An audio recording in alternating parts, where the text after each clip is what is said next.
আমি আমার নাম মনির মেহরান। আমি managing attorney Monir Mehran law ফার্মের। আমরা আটলান্টাতে আমাদের মেইন অফিস, আমাদের নিউ ইয়র্কে অফিস আছে, ডালাস টেক্সাসে অফিস আছে। আমরা এখানে full service immigration law practice করি। সেই সাথে আটলান্টাতে আমরা কার অ্যাক্সিডেন্ট, জর্জিয়াতে আপনার রিয়েল এস্টেট ডিড, যেটাকে আমরা অনেকে কুইট ক্লেম ডিড বলি, ওয়ারেন্টি ডিডও করি। তারপরে আমরা উইলস করি, এবং এই জর্জিয়ার উইলসটা অনেকটা ইসলামিক ল এর সাথে মিলিয়েও আমরা করি। তো এখানে আমরা একটা ফুল সার্ভিস ল ফার্ম, আমরা অনেক কিছু এখানে করি। আপনাদের কোনো হেল্পের দরকার হলে আমাদের সাথে যোগাযোগ করুন।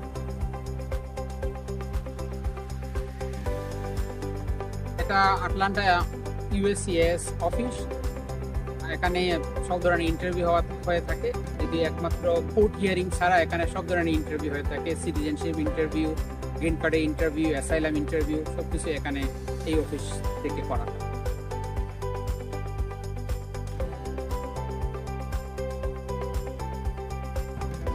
আপনি যদি মনে করেন আপনার ব্যাকগ্রাউন্ডে কিছু সমস্যা আছে, যে কোনো সমস্যা আছে আপনি মনে করেন, তাহলে আপনার কোনোভাবেই এখানে ইন্টারভিউতে একা আসা উচিত হবে না।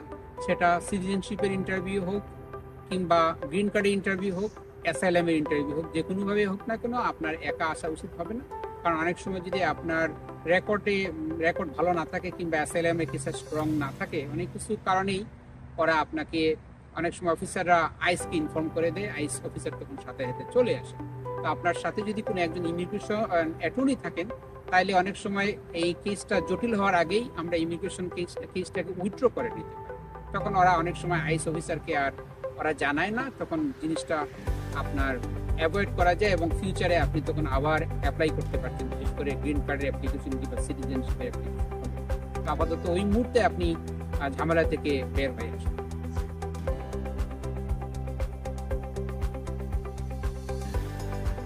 আমাদের যত ক্লায়েন্ট আমরা প্রথম থেকে শুরু করি, আমরা সবাইকেই আমরা রিকমেন্ড করি, অনেক সময় বারবার ওনাদেরকে অ্যাডভাইস দিয়ে কনভিন্স করি যে আপনি একা যাবেন না ইন্টারভিউতে, অ্যাটর্নিকে সাথে নিয়ে যান। আমরা আমাদের ক্লায়েন্টের সাথে ইন্টারভিউতে যাই, এবং ওনাদেরকে একদম ইন্টারভিউ পরে যে ফলো আপ সেটাও করি। কেউ যদি আমাদের ক্লায়েন্ট না হয়ে থাকেন এবং আমাদের সাথে যোগাযোগ করেন ইন্টারভিউতে যাওয়ার জন্য, সেটাও আমরা হেল্প করি। আপনাকে আমাদের ক্লায়েন্ট হতে হবে না, আপনার ইন্টারভিউতে যদি কোনো অ্যাটর্নি দরকার পড়ে এবং সেটা আমাদের মতো কারো হেল্পের দরকার পড়ে, আমরা অবশ্যই আপনার সাথে থাকি।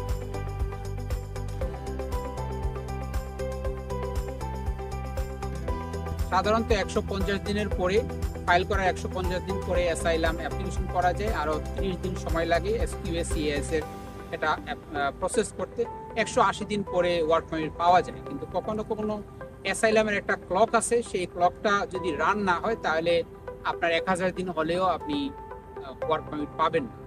তো সেই অনেক সময় এই কারণে ক্লকটা স্টপ হয়ে যায়, যে আপনি হয়তো ফিঙ্গারপ্রিন্ট ডিলে করছেন, ফিঙ্গারপ্রিন্ট দেননি, মিস করছেন, কিংবা এখন একটা নতুন একটা পলিসি আসছে, যদি দেখা যায় যে আপনার অ্যাসাইলামে কোনো এভিডেন্স দেননি, শুধু ফাইল করার জন্য ফাইল করছেন, তখন ওই ক্লকটা ওরা স্টপ করে। তো আপনার যদি 150 দিন হওয়ার পরেও, যদি আপনি 180 দিন হওয়ার পরেও আপনি ওয়ার্ক পারমিট পাচ্ছেন না, আপনার এরকম কিছু একটা থাকতে পারে, হয়তো ক্লকটা রান হচ্ছে না, কিংবা অন্য কোনো প্রবলেম থাকতে পারে। সাধারণত 180 দিনের মধ্যে, 80 দিনের পরে ওয়ার্ক পারমিট পাওয়া যায়।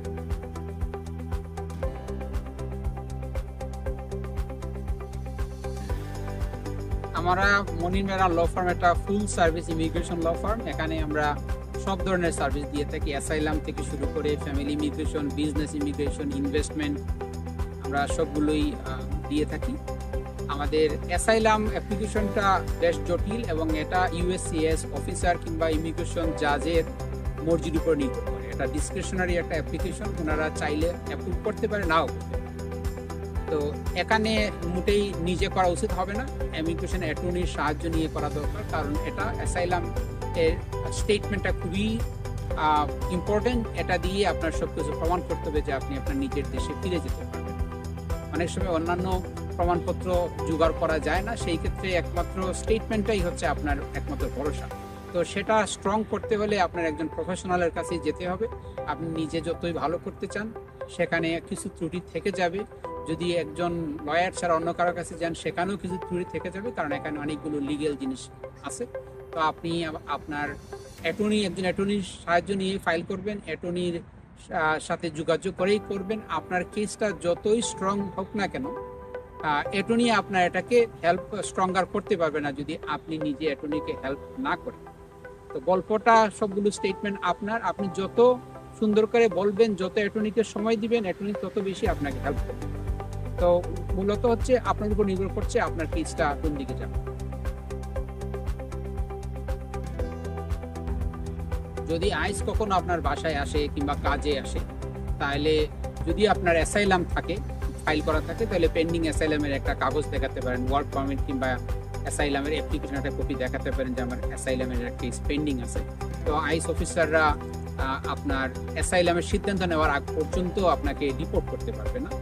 ওরা যে কোনোভাবে আপনাকে কোর্টে পাঠাবে, একজন জাজের অর্ডার পাওয়ার পরেই তখন আপনাকে এটা কিছু করতে পারে। এই জন্য তাদেরকে আপনার যেটা অ্যাসাইলাম পেন্ডিং আছে সেটা দেখাবেন, আর প্রমাণ দেখাবেন, আর সেই সাথে আপনি ইমিডিয়েটলি আপনার অ্যাটর্নি থাকলে অ্যাটর্নির সাথে যোগাযোগ করবেন কিংবা অন্য কোনো অ্যাটর্নির সাথে যোগাযোগ করবেন।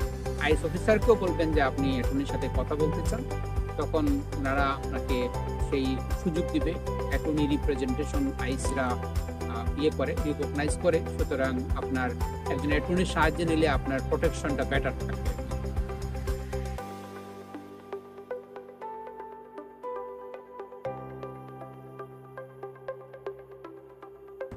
তো বাংলাদেশ হচ্ছে ইউএস এর সাথে একটা ট্রিটি আছে, যেটা একটা চুক্তি আছে E2 ভিসার জন্য। তো আমরা E2 ভিসা বাংলাদেশিদের জন্য করে থাকি। তো E2 ভিসা করতে হলে আপনার নির্দিষ্ট কোনো পরিমাণ টাকা নির্ধারণ করা না। এটা হচ্ছে আপনি যে ইনভেস্টমেন্টটা আপনার সাবস্টেন্সিয়াল ইনভেস্টমেন্ট হতে হবে। এটা ডিপেন্ড করে আপনি কোন ধরনের বিজনেস করছেন তার উপরে। বিজনেসে যে পরিমাণ ইনভেস্টমেন্ট করলে ওটাকে আপনার একটা গুরুত্বপূর্ণ একটা অংশ কিংবা পার্টনারশিপ বলে মনে হয়, সে পরিমাণ ইনভেস্টমেন্টই আপনাকে করতে হবে। নির্দিষ্ট কোনো অ্যামাউন্ট নাই, এটা ডিপেন্ড করে আপনার কী ধরনের বিজনেস করছেন তার উপরে এটা।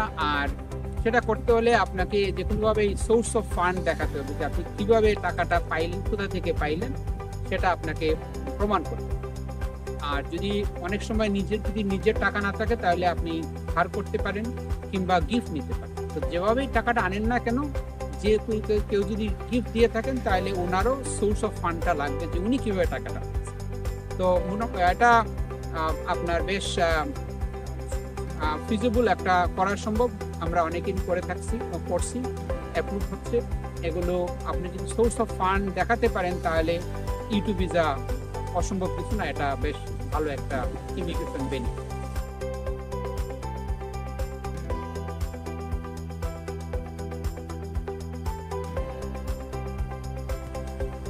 E2 ভিসার জন্য অ্যাপ্লাই করতে হলে আপনাকে নতুন বিজনেস করতে পারেন, একদম এটাকে আমরা বলি স্টার্ট আপ, কিংবা আপনি এক্সিস্টিং কোনো বিজনেস সাথে পার্টনারশিপ হতে পারেন। তো আপনি যেভাবেই করেন না কেন, কোনো অসুবিধা নেই। সেটা আপনাকে কিছু রিকোয়ারমেন্ট আছে, আপনাকে প্রমাণ করতে হবে। যদি স্টার্ট আপ হয়, প্রমাণ করতে হবে এটা রিয়েল বিজনেস প্রমাণ করতে গিয়ে কর্পোরেশন ওপেন করতে হবে, ব্যাংক অ্যাকাউন্ট ওপেন করতে হবে, টাকাটা ব্যাংকের অ্যাকাউন্টে, ডেজিগনেটেড অ্যাকাউন্টে রাখতে হবে। আপনার টাকাটা যে কিভাবে আসছে, কিভাবে আপনি সোর্সটা পাইলেন, টাকাটার কিভাবে সোর্স আছে, এটা আপনাকে প্রমাণ করতে হবে। তো এটা নতুন বিজনেস হলে কিছু সময় বেশি লাগে, কিছু থাকে, রিকোয়ারমেন্ট বেশি থাকে। আর এক্সিস্টিং বিজনেস হলে একটা বিজনেস আছে সেটা সহজে প্রমাণ করা যায়, ট্যাক্স ফাইল থেকে শুরু করে অনেক কিছুই প্রমাণ করা যায়। তো এটা অনেকটা সহজ হচ্ছে এক্সিস্টিং বিজনেসে যদি আপনি ইনভেস্ট করেন।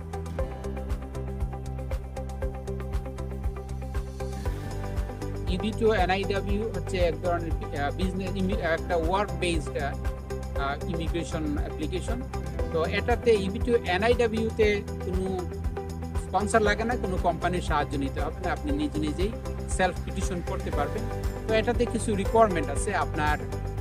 আপনাকে কনভিন্স করতে হবে যে আপনি এখানে আসলে পরে US government as a whole কিংবা সোসাইটি এজ এ হোল আপনার মাধ্যমে উপকৃত হবে।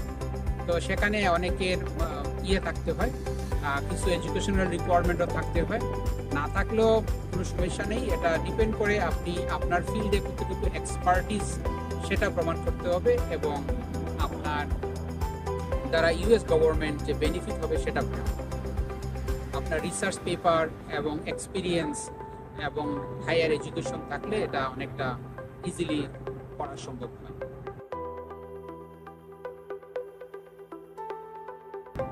তো EB2 NIW-র জন্য ওটা প্রথমে আপনার এখন ওয়েটিং পিরিয়ডটা বেশ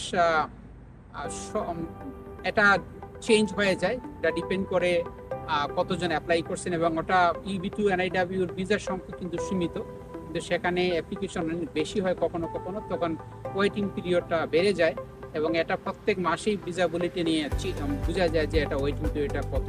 তো এটা প্রিডিক্ট করা অনেকটা টাফ, কিন্তু কখনো কোনো কুইক হয়ে যায়, কখনো দেরিও হয়। কিন্তু NIW অ্যাপ্রুভ হওয়ার পরে যদি আপনি আমেরিকাতে থাকেন তাহলে এখানে সরাসরি গ্রিন কার্ডের জন্য অ্যাপ্লাই করতে পারবেন। যদি দেশের বাইরে থাকেন তাহলে ভিসা প্রসেসিং শুরু করতে হবে, তখন এমবিসিতে ভিসা ইন্টারভিউ দেওয়ার পরে তখন আপনি এখানে আসতে পারেন, আসার পরে আপনি তখন নিজের মতো করে কাজ করতে পারেন।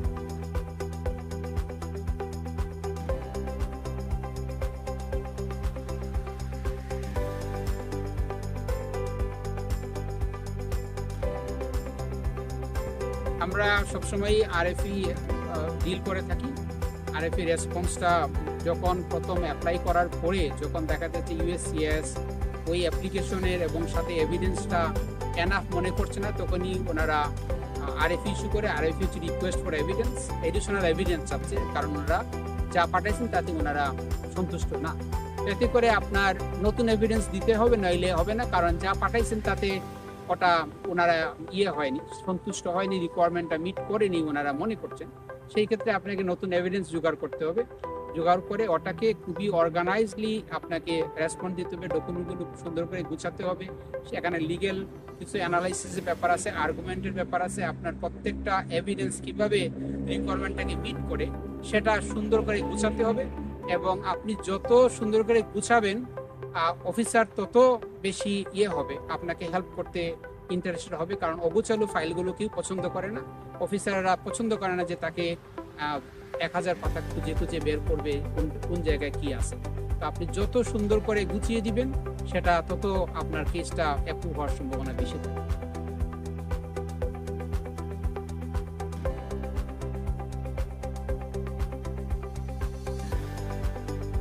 ইন্টেন্ট টু ডিনাই হচ্ছে যখন ওনারা বেসিক রিকোয়ারমেন্টটা মিট হচ্ছে না, এখন এই জন্যই ওনারা সাধারণত ওরকম অন্যান্য কারণ ইন্টেন্ট টু ডিনাই হতে পারে। তো যখন কোনো বেসিক রিকোয়ারমেন্ট মিট হচ্ছে না, যেটা করা দরকার ছিল, সেটাতে যদি হয় তাহলে ওনারা কেসটাকে একদম ডিনাই করার চেষ্টা করে, যে পাইলেও ডিনাই করার আগে আপনাদেরকে একটা নোটিশ দিতে বাধ্য, এই জন্যই ওনারা নোটিশ দিচ্ছে, ওনারা ইন্টেন্ট করছে যে ওটা ডিনাই করবে। তো সেটাকে ওভারকাম করা যায়।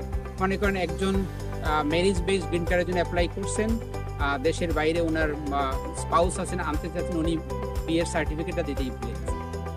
হ্যাঁ, তা সেই ক্ষেত্রে যে ম্যারেজ বেসড গ্রিন কার্ডের অ্যাপ্লিকেশন, সেখানে বিয়ের সার্টিফিকেটটাই দেওয়া হয়। তো ওনারা এটাকে একটা রিকোয়ারমেন্ট আছে, রিকোয়ার্ড ডকুমেন্ট দেওয়া হচ্ছে না, এই জন্য ওনারা ইন্টেন্ট টু ডিনাই করতে পারে, যদিও অনেক সময় RFE ইস্যু করা। তো এটাকে ওভারকাম করা যায়, তবে ইন্টেন্ট টু ডিনাই হচ্ছে হার্ডার দেন RFE।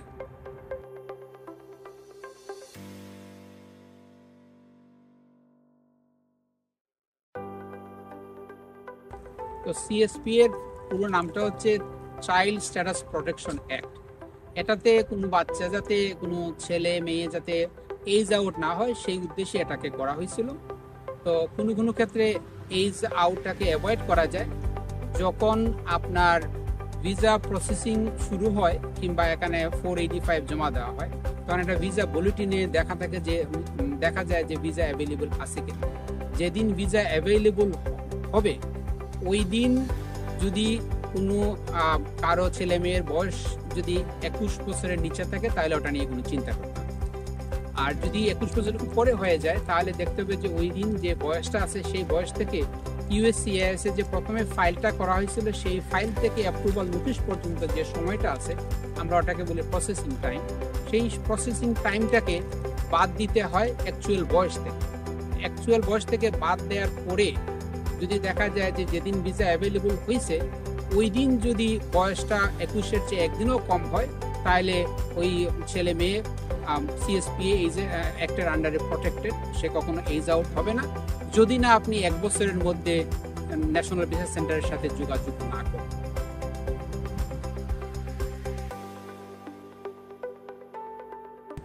তো বাবা হচ্ছে ভায়োলেন্স এগেইনস্ট উমেন অ্যাক্ট, সেখানে যদি উমেন বলা হয়েছে সেখানে ম্যানরাও করতে পারেন, হাজব্যান্ড ওয়াইফ যে কোনো একজনই অ্যাবিউজড হলে সেটা বাবা করতে পারেন। তো এখানে বাবা হচ্ছে যে একটা এডিশনাল বেনিফিট, অনেকেই এটা করে থাকেন। তো বাবা অ্যাপ্লাই করার সময় আপনাকে কিছু ইয়ে করতে হবে, প্রমাণ করতে হবে যে আপনি ইউএস সিটিজেন কিংবা পার্মানেন্ট রেজিডেন্ট স্পাউসের মাধ্যমে অ্যাবিউজড হয়েছেন। সেটা অনেক সময় প্যারেন্টস অ্যাবিউজড হলে বাচ্চারাও ইয়ে করতে পারে, ক্লেম করতে পারে। তো সেই বাচ্চাদের ছেলে মেয়েদেরও এখানে বেনিফিট পাওয়ার সম্ভাবনা আছে। তো এটার জন্য ফিজিক্যাল অ্যাবিউজ থাকলে পুলিশ রিপোর্ট থাকা খুবই দরকার। যদি পুলিশ রিপোর্ট না থাকে কখনো কখনো পুলিশ রিপোর্ট নেওয়া সম্ভব হয় না, কারণ সম্পর্কটা তখন ওয়ার্স হয়ে যায়, এজন্য তাতেও কোনো অসুবিধা নেই। কিন্তু সেখানে ইমোশনাল কিংবা মেন্টাল যদি অ্যাবিউজ হয়ে থাকে সেটাও একটা স্ট্রং কারণ হতে পারে। সেই ক্ষেত্রে আমরা সাইকোলজিক্যাল ইভালুয়েশন করিয়ে থাকি, সাইকোথেরাপিস্টের কাছে কিংবা সাইকোলজিস্টের কাছে যাওয়া হয়। তো ওগুলো একসাথে রিপোর্ট পাঠিয়ে বাবা অ্যাপ্লাই করার পরে প্রথম ওনারা প্রাইম অফিসি এভিডেন্স হিসেবে ওটা বাবাটাকে অ্যাপ্লাই করে অ্যাপ্রুভ করেন, তখন ওয়ার্ক পারমিট দিয়ে দেওয়া হয়। তারপরে অ্যাকচুয়াল গ্রিন কার্ডের প্রসেস।